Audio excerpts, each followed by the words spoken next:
Hi, welcome to Juice Bar. Today we're gonna mix a tamarind cocktail.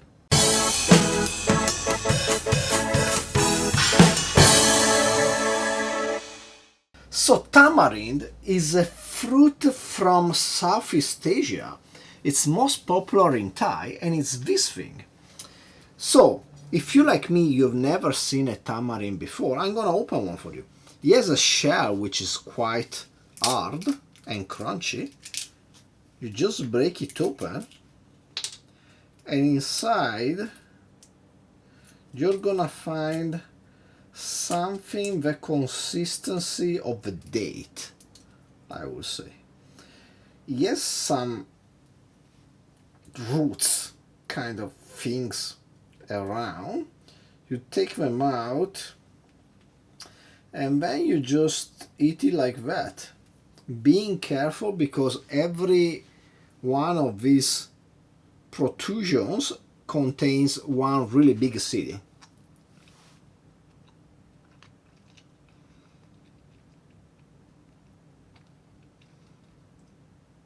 You have to work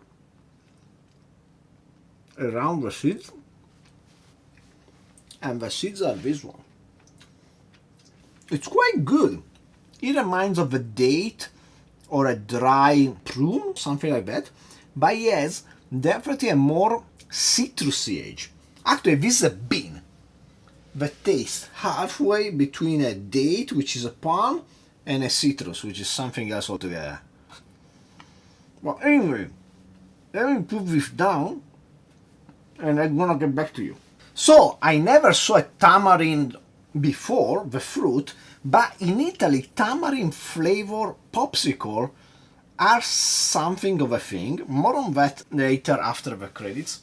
So I tried the flavor before. But anyway, to make a cocktail with it, I just unshelled a bunch of tamarind fruits, maybe 15, cover them with water, let it boil for like 5, maybe 10 minutes until the pulp kind of dissolved. Then I filter everything out with a cheesecloth and I got this syrup here.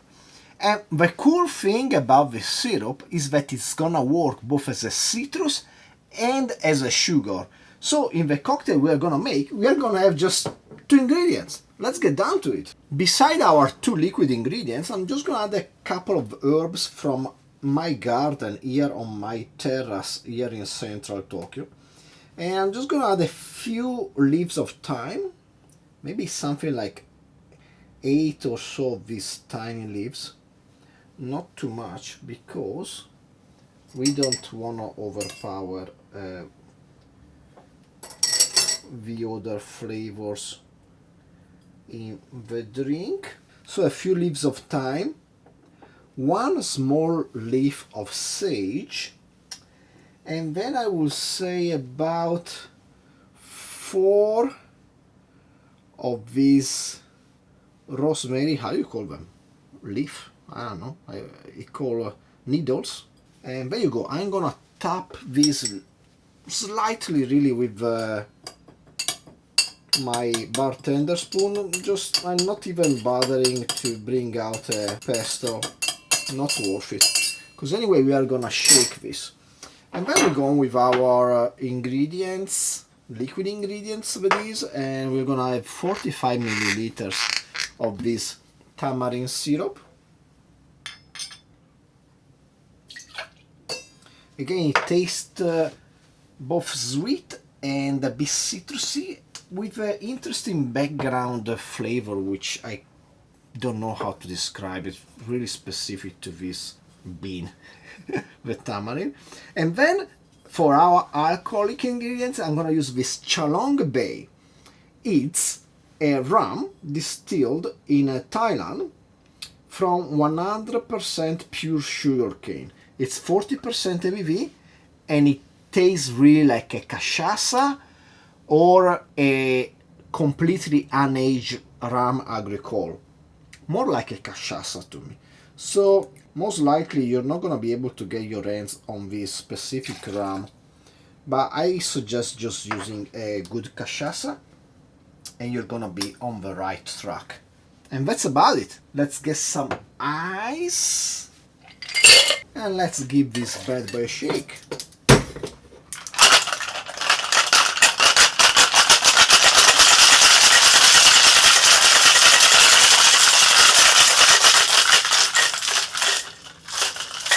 Let's fine strain our chilled coupe.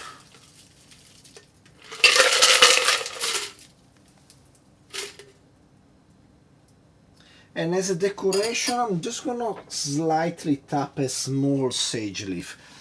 If you prefer the thyme or the rosemary, use those. But I think the small sage leaf looks kinda cute in this context. And there you go, a tamarind sour. Cheers.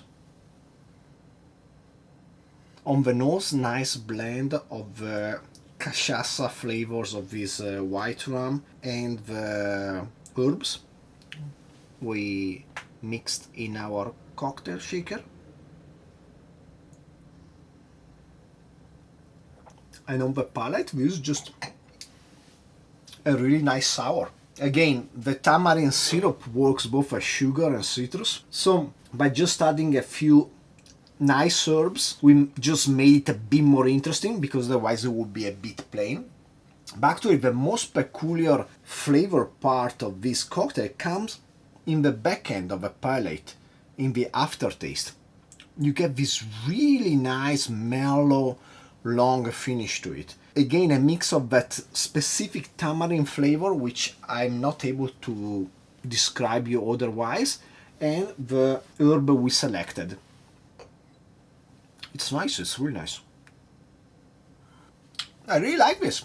It's a good summerish cocktail, and I think this should be a cocktail in Thailand. So I hope you enjoyed the video. Please like, subscribe, comment down below, share with anybody you like and don't like. Shake yourself Southeast Asian drink, and hopefully I will see you next time. Cheers.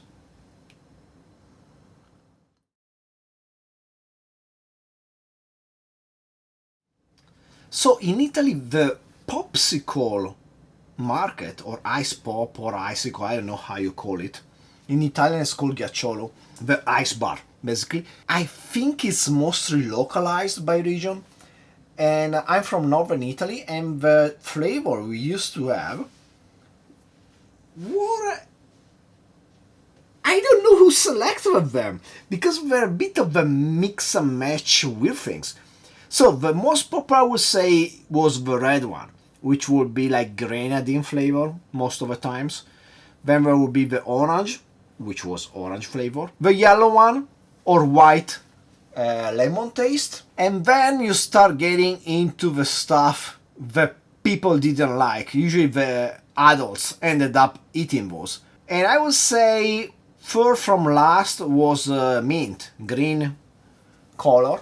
And definitely the last two ones were tamarind, brown, and anise, bright blue. Who chose these flavors?